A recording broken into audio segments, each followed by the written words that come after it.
And I did a reading and I played my banjo a little bit and people went wild.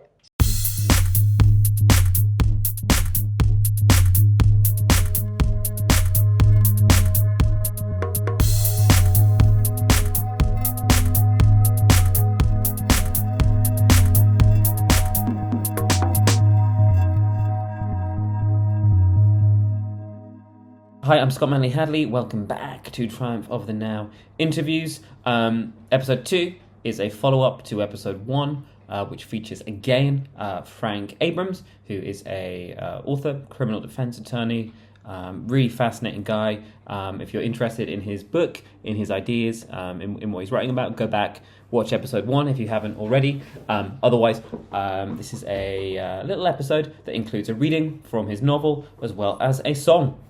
Yeah, enjoy, have fun. Forgive me if my glasses glare a little bit, but these are my reading glasses. So, this is chapter 4. Varump, Varump, Varump. The General Douglas MacArthur Causeway connects downtown Miami with South Miami Beach. Named after America's last 5-star general and war hero, it is a busy and traffic-laden 6-lane structure that, for the most part, runs east to Miami Beach and west to the mainland. Thousands of vehicles travel over the causeway every day, literally every type imaginable, from small compact cars to large freight-moving inner trucks. Along the way, it connects to affluent communities populated by the super wealthy, communities such as Palm, Star, and Hibiscus Islands. Large mansions with expensive yachts and adjacent waters are seen to the north. The late Al Capone's own mansion was within a stone's throw from this well-traveled bridge. And by the way, for those who don't know, I think everybody knows Al Capone was a mobster who lived in Miami in the glory days of being a mob, right? If there were such thing. To the south is the Port of Miami, where hundreds of thousands of tourists embark on exotic cruises to the Caribbean. Large luxury liners line the docks awaiting their appointed time of debarkation. Living under a bridge beneath a busy and traffic-laden causeway is somewhat problematic and takes getting used to. For one thing, there is the incessant noise of fast cars and large trucks racing overhead. Barump, barump, barump, barump, ceaseless and unending. Secondly, you are living on a small spit of sand, exposed to the winds and elements on both sides. Other issues arise, such as restroom and bath facilities. There's no electricity, and food, unless canned, will spoil. Residents have gotten around these problems by defecating directly into the bay, which is also where they take their baths. Drinking water is kept in bottles, and canned food is stored along with whatever possessions a resident may have.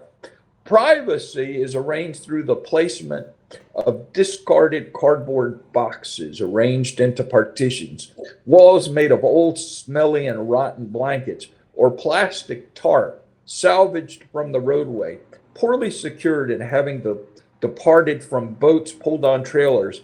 Many times they will fly off into the wind. But there's one thing that living under the causeway provides that even the super wealthy on the surrounding islands cannot boast of: a better view. While the super wealthy look out of their back windows and see hordes of homeless men taking baths in the open and defecating into the bay, the residents of the bridge community have the pleasurable vista of gorgeous Mediterranean-style mansions with nearby large and expensive yachts. In the south, they see megalithic cruise ships packed with happy tourists. If the wind and rain isn't blowing in too hard from the north or south, the prospect of living under the causeway can be described as Miami living at its best.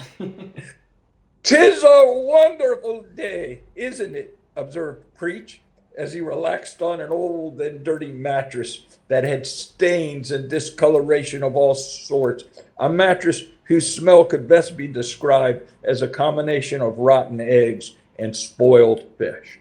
Only worse. Nearby to his mattress lay a well-worn copy of the King James Bible. There were old and yellow papers pushed into a file, and one yellowed and almost illegible letter duct taped to the wall behind him, its faded words reading, "Certificate of Ordination to the Holy Priesthood." Sitting nearby was Teach. He appeared engrossed in the article he was reading. "You look like you're reading something serious," said Preach as he sprayed a can of Lysol in the air and smacked a fly that landed on his cheek. "Well," replied Teach, "it's an article about DNA labs and screw-ups. You know that my case concerns similar lies. They talked about the 1 in a billion chance that the DNA collected came from someone else. Then they used it to destroy my life. What exactly is DNA evidence?" Teach looked at Preach with resignation as he slowly put down his newspaper. Out fell an advertising flyer for Fantastic Christmas Specials. 2009 will be our best sale ever. "DNA is how the government screwed me. They used it to connect me to something that never happened." Teach pulled out an old notebook from under his sleeping bag. There were a collection of articles. He leafed through and pulled one out. It had a banner headline: "Teacher of the Year Arrested for Rape of Student." As he began to read, a few others stopped by to listen. Ebenezer was a man in his early 40s with grayish hair and a long beard.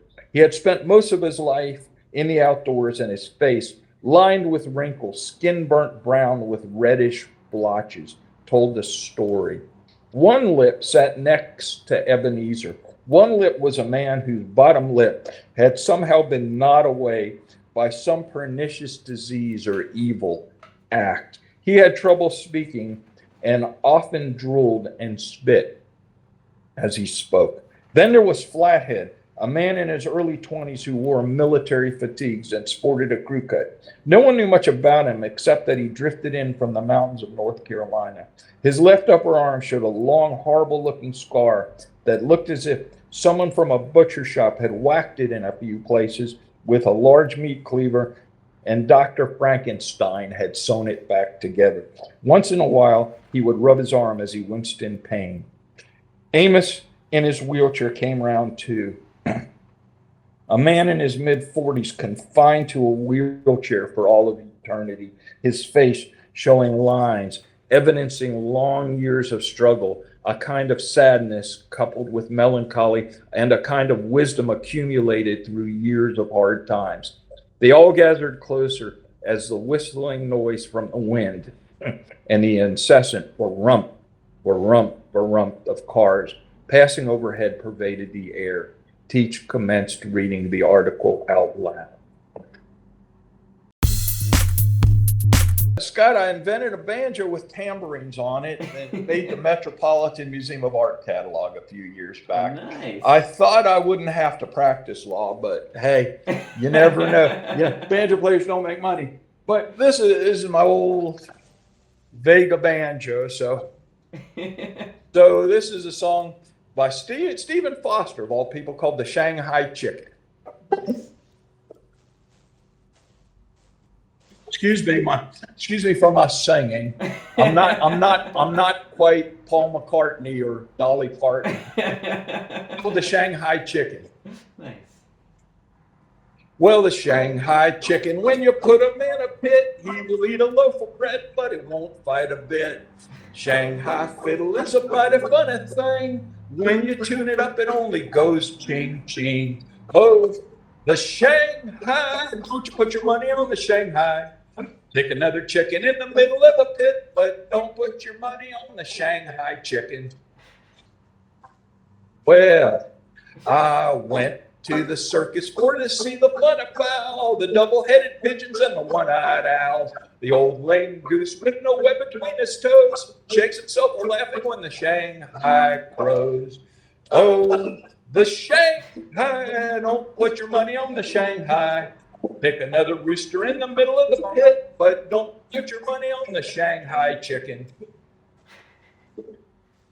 right, wrapping it up here. Well, the Shanghai's small, but his appetite is tall. He will only eat anything that he can overhaul. 4 bags of wheat, just as certain as you're born. Bushel of potatoes and a tub of local corn. Oh, the Shanghai, don't put your money on the Shanghai.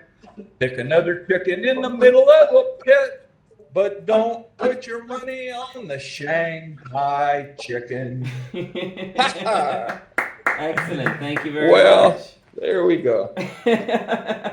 See, I got another career. Once I'm done with writing books, I'll be playing banjo. And also, just to wrap up, I found this old picture that got me all over world news, tintype that has Billy the Kid and Pat Garrett in it. And you can look that up. It's all the New York Times. BBC did a story. This is a few years back. So the next book I write is probably going to be based on Billy the Kid. And it's going to be entitled The Slander of Billy the Kid. Would that be a novel too, or? Well, actually, I think that'll be nonfiction. So they were supposed to pardon Billy. Governor Lew Wallace was the governor of New Mexico, and if Billy talked about the Lincoln County War, he was promised a pardon by Governor Lew Wallace. This is interesting. Governor Lew Wallace basically went back on his word, but some people say he was busy. Governor Lew Wallace was busy writing a book. Do you know what that book is? I do not know, but I'm guessing I would have heard of it. That book he was busy writing, he was too busy to pardon Billy. That book, the name of that book is Ben-Hur. Oh, wow. Yes. Yeah, so I do know that book. So there, if I can educate you, that's something else. But yeah. So my next book is going to be tentatively titled "The Slander of Billy the Kid," and it's based on the fact that Billy was supposed to be pardoned, and the governor of New Mexico was too busy, and he was writing Ben-Hur. So, how about that? That's super interesting. Yeah, that sounds like a fun project.